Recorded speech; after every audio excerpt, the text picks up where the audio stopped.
चाहे अपने पसंद का करियर चूज़ करना हो या फिर अपने पसंद की शादी करनी हो, हमारी सोसाइटी में दिक्कतें दोनों जगह आती हैं।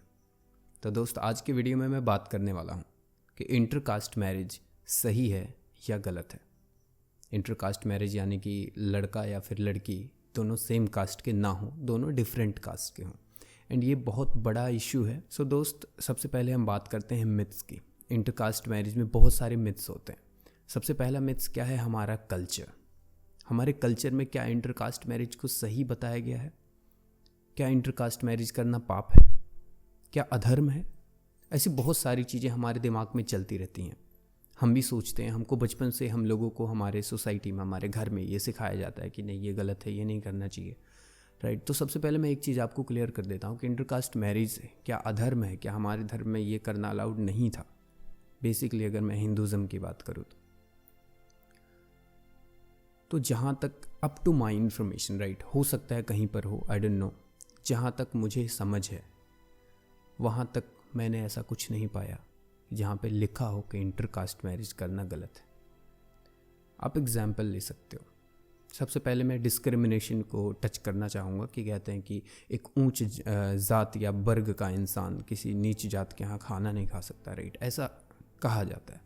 तो वहाँ पर अगर एग्जाम्पल देखो तो श्री राम जब वनवास में गए थे तो सिवरी के ना कि सिर्फ हाथ का, उसका जूठा बैर खाए थे, राइट। सिवरी माता के जूठे बैर श्री राम जी खाए थे। ये क्या दर्शाता है? ये दर्शाता है कि ऊंच नीच का भेदभाव करना चाहिए? प्रभु श्री राम ने नहीं किया तो हम और आप कौन होते हैं भेदभाव करने वाले? तो आखिर ये कुरीति आई कहाँ से? ये एक सेपरेट टॉपिक है, उस पर कभी और डिस्कस करेंगे। लेकिन अभी ये जानते हैं कि ये इंटरकास्ट मैरिज कहाँ से और कैसे रिलेटेड हो गया। तो आपको ये तो क्लियर हो गया कि हमारे धर्म में कहीं भी ये डिस्क्रिमिनेशन, ये भेदभाव नहीं लिखा हुआ है। जो लोग कर रहे हैं उसका एक अलग रीज़न था। अगर आप कहोगे तो मैं वो रीज़न क्या था बता दूंगा।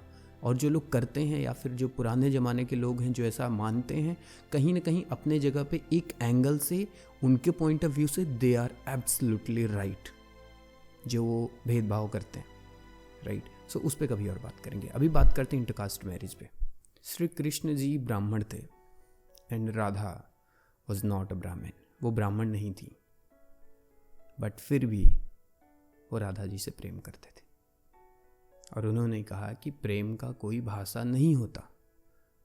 तो जात कहाँ से हो गया, right. Love is a feeling. प्रेम एक फीलिंग है जो कहीं भी किसी भी तरीके से हो सकती है, जहाँ बीच में जात पात नहीं आता। सो सबसे पहला जो इस वीडियो का स्टेप था वो मैंने आपको क्लियर कर दिया कि हमारे कल्चर में, हमारे धर्म में कहीं भी ये नहीं कहा गया है कि ये करना पाप है, ये करना अधर्म है, ये करना कुरीति है, इससे कोई नरक में जाएगा, राइट। ऐसा कुछ नहीं है। हाँ, अगर ऐसा कोई हो जो मुझे नहीं पता हो तो मेक श्योर आप कमेंट में बताएं कि हाँ, हमारे हिंदुज़म में ऐसा कहा गया है कि नहीं, किसी और कास्ट की लड़की से शादी करना गुनाह है या फिर गलत है। और अगर आप ये कमेंट करेंगे तो मुझे रेफरेंस भी कमेंट करना कि कहाँ पे वो चीज़ लिखा है। मैं आपका बहुत बहुत आभारी रहूँगा, राइट। अब देखते हैं लीगल वे में क्या हमारे देश में, क्या हमारी कंट्री में इंटरकास्ट मैरिज करना अलाउड है या फिर नहीं है लीगली। तो आपको भी पता है, हमको भी पता है, इट इज़ लीगली अलाउड। आप किसी भी कास्ट के हो, आप किसी भी कास्ट के लड़के या लड़की से शादी कर सकते। तो फिर अगर ये कल्चरल पॉइंट ऑफ व्यू से भी सही है, लीगल पॉइंट ऑफ व्यू से भी सही है, तो फिर ये इतना बड़ा इश्यू हमारे सोसाइटी में आया कहाँ से? ये वायरस हमारे सोसाइटी में कहाँ से घुसा आखिर? देखो, जो पुराने लोगों ने इस चीज़ के बारे में बताया था, ऋषि मुनियों ने भी बहुत सारे शोध किए थे, हमने भी बायोलॉजी पढ़ा था, जेनेटिक्स और जीन्स के बारे में पढ़ा था, राइट। तो वहाँ पे साइंस और बायोलॉजी का कुछ कुछ लोचा होता है। आप थोड़ा डिटेल में जाएंगे तो आपको समझ में आएगा ये इंटरकास्ट मैरिज करना या फिर नहीं करना साइंटिफिकली हम पे क्या असर डालता है, और वो उस पॉइंट ऑफ व्यू से सही है। एंड वो थियरी या फिर वो पॉइंट ऑफ व्यू से अगर हम देखें तो हमें सिमिलर कास्ट में ही शादी करनी चाहिए, उस एंगल से, राइट। तो वहाँ से पहले के लोग ये चीज़ सोचते चले आए, ये चीज़ करते चले आए, और अपना स्टेटस, और यहाँ आखिरी बात जो आएगा वो स्टेटस पे ही आएगा। अगर एक लड़का ब्राह्मण है तो जब ये जात पात का निर्माण हुआ, राइट, ये जात पात बना जब, तो ब्राह्मण कौन होते थे? दे वर सुपेरियर, राइट। वो सुपेरियर होते थे क्यों सुपेरियर होते थे? ऐसा नहीं है कि वो कुछ बहुत बड़ा वो कर दिए, ब्राह्मण, क्षत्रिय, वैश्य, शूद्र, वो अपने ऑक्यूपेशन के हिसाब से उनको कैटेगराइज किया गया था कि हाँ ये ब्राह्मण है। क्यों ब्राह्मण है? क्योंकि वो पूजा पाठ करते थे, उनको पंडित बोला जाता था। आजकल हर कोई बोलता है कि मैं ब्राह्मण हूँ तो मैं पंडित हूँ। No bro, if you are a Brahmin you are not a pandit. Pandit मतलब विद्वान होता है, राइट? तो कोई भी इंसान जो विद्वान है he is a Pandit, but ब्राह्मण एक अलग चीज़ हो गया। पहले के ब्राह्मण वो पंडित होते थे, वो लोगों को सिखाते थे, बताते थे, एजुकेट करते थे, and that's why they were called ब्राह्मण, राइट? क्षत्रिय का काम लड़ना होता था। सिमिलरली बाकी जो भी हैं आपको पता है बेटर। तो एक जो ब्राह्मण घर का लड़का था या फिर एक जो क्षत्रिय घर का लड़का था, उसका स्टेटस अलग होता था, उसकी फैमिली सिचुएशन अलग होती थी, उसका बैकग्राउंड अलग होता था, उसके घर में लोगों की मेंटालिटी अलग अलग होती थी। तो अगर वो किसी और कास्ट की लड़की अपने घर में लेकर आता है तो क्या होगा? उस लड़की को प्रॉब्लम होगा वहाँ पे अडाप्ट करने में। हो सकता है उसको समझ ना आए चीज़ें, हो सकता है उसके रूल्स एंड रेगुलेशन उसको समझ में ना आए और उसको दिक्कतें हों। हो सकता है लड़के के घर वाले उस लड़की के साथ अडेप्ट ना कर पाएँ। तो ये स्टेटस सेम ना होने की वजह से भी ये एक रीज़न था कि इंटरकास्ट मैरिज नहीं किया जाता था। वो बायोलॉजी वाला रीजन मैंने बताया, दूसरा रीजन ये था। तो इन सब में इतना हार्ड एंड फास्ट रूल कहाँ से आ गया? अब देखो यार, जो मिडिल क्लास फैमिली होती है वहाँ पर एक चीज़ बहुत स्ट्रिक्टली बताया जाता है कि नहीं, intercaste marriage is strictly prohibited, it is not allowed. But एक सच्चाई और कड़वा सच बताऊं दोस्त, अगर आपके पास पैसे हैं तो सब कुछ, कोई भी आपके ऊपर उंगली उठाने नहीं आएगा। आपने ये डायलॉग बहुत बार सुना होगा कि कोई बहुत अमीर इंसान है आपके समाज में, आपके सोसाइटी में कोई बहुत ही अमीर है, राइट? और उनके घर में किसी ने इंटरकास्ट मैरिज कर लिया, उनकी लड़की ने या फिर उनके लड़के ने किसी और लड़की या लड़के से शादी कर लिया जो किसी और कास्ट से बिलोंग करते थे। तो वो बातें जो हमारे घर में होती हैं, हमारी सोसाइटी में होती है, तो क्या बोला जाता है? अरे वो तो बड़े लोग हैं, वो तो बड़े लोग हैं। इट मीन्स बड़े लोग में ठीक है, हम लोगों में ठीक नहीं है, बिकॉज हम लोग छोटे लोग हैं या फिर वी आर मिडिल क्लास। ऐसा होता है, हमारे घर में भी होता है, हर जगह होता है कि वो लोग बड़े लोग हैं, उनका क्या पूछना।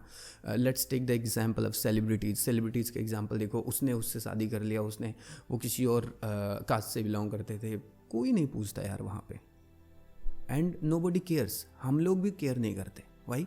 बिकॉज वो बड़े लोग हैं, उनका स्टेटस बड़ा है। तो वो लोग क्या, कास्ट नहीं स्टेटस देख के शादी करते हैं। फिर वही पुराने ज़माने वाला आ गया, अगर स्टेटस सेम हो तो लड़की या लड़के को अडाप्ट करने में दिक्कत नहीं आएगी।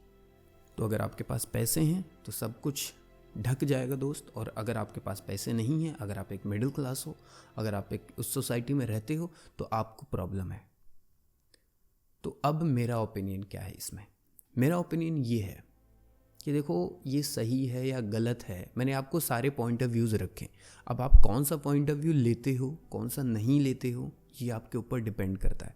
मैं ये नहीं कह रहा हूँ आप इंटरकास्ट मैरिज करो या फिर ना करो, लेकिन अब बता रहा हूँ, और ये भी स्ट्रिक्टली नहीं कह रहा हूँ ये सही है या गलत है, लेकिन मैं अब अपना ओपिनियन बता रहा हूँ। यहाँ से मेरा ओपिनियन शुरू होगा, इससे पहले का जो भी था वो मेरा ओपिनियन नहीं था। Maybe I am wrong, हो सकता है इस पूरी वीडियो में मैं गलत हूँ, आप सही सोच रहे हो। यहाँ पर मैं अपना ओपिनियन बताने जा रहा हूँ, राइट? सो मेरा ओपिनियन क्या है, अगर किसी कल्चर को, किसी मान्यता को, किसी संस्कार को आपके घर वाले बचपन से लेके आज तक मानते आए हैं एंड आपसे वो एक्सपेक्ट करते हैं, तो जब तक बहुत ज़रूरी ना हो, अकॉर्डिंग टू मी, आपको ये कदम नहीं उठाना चाहिए। Why to hurt the sentiment of your family members? हाँ, अगर आपकी फैमिली में अलाउड है या फिर आपको लगता है थोड़ा बहुत कॉन्फ्लिक्ट करने से हो जाएगा, सो यू कैन ट्राई। लेकिन अगर आपको लगता है नहीं यार ये मार काट वाला सीन बन जाएगा, या फिर कोई कहेगा नहीं मैं अपनी जान दे दूंगा, या फिर आप समझ रहे हो कि बड़ा बखेड़ा अगर हो सकता है which you can not afford with your family member, so do not go for it. अब ऐसा दो सिचुएशन हो सकता है, पहला तो एक ऑलरेडी आप किसी से प्यार करते हो और वो दूसरे कास्ट की है, एंड दूसरा आप अभी सोच रहे हो कि ये सही है या गलत। तो अगर आप सोच रहे हो तो जस्ट प्रोहिबिट कर दो, मत करो। अगर आपके फैमिली मेम्बर्स का सेंटिमेंट्स, उनका इमोशंस आपके लिए मायने रखता है, अपने माँ बाप का जो इमोशन है आपके लिए वो मायने रखता है, तो डोंट गो फॉर इट। आप मत जाओ इंटरकास्ट के लिए। देखो अपने कास्ट में जाओ, ढूंढो, मिल जाएंगे, अच्छे लोग हैं, मिल जाते हैं, राइट? Not an issue. लेकिन अगर आप ऑलरेडी हो तो आप ये देखो कि आपके लिए ज़्यादा ज़रूरी क्या है। अगर आप अपनी फैमिली के इमोशंस के साथ, सेंटिमेंट्स के साथ खेल सकते हो, देन दैट इज़ गुड, आप जाओ, यू कैन। बट अगर आपको लगता है कि आपको ये नहीं करना चाहिए, आपको अपने सेंटिमेंट्स के साथ नहीं खेलना चाहिए, सो जस्ट वेट एंड थोड़ा सा वेट कर लो एंड सोचो कि क्या आप जो कदम उठाने वाले हो वो सही है आपके करियर के लिए भी। ये सिर्फ आपके, अगर देखो आप बहुत अमीर हो, आपके पास बहुत पैसे हैं, मैं उसकी बात बिल्कुल भी नहीं कर रहा हूँ। If you are from a normal family and you are a normal person, तो ये चीज़ सिर्फ आपको नहीं, आपके बच्चों, उनके बच्चों तक भी असर डालता है। तो उनके बच्चों तक क्या होगा आई डोंट नो, वो ज़माना पता नहीं कहाँ जाएगा, लेकिन एटलीस्ट आपके बच्चों तक ये चीज़ असर डालेगा। क्योंकि सोसाइटी, समाज एंड संस्कार, ये भी चीज़ें एक इंसान को बनाने में बहुत अहम रोल प्ले करती हैं। सो ये आपके ऊपर है, आप क्या करना चाहते हो क्या नहीं। मैंने अपना ओपिनियन भी बता दिया। तो दोस्त ये चीज़ था।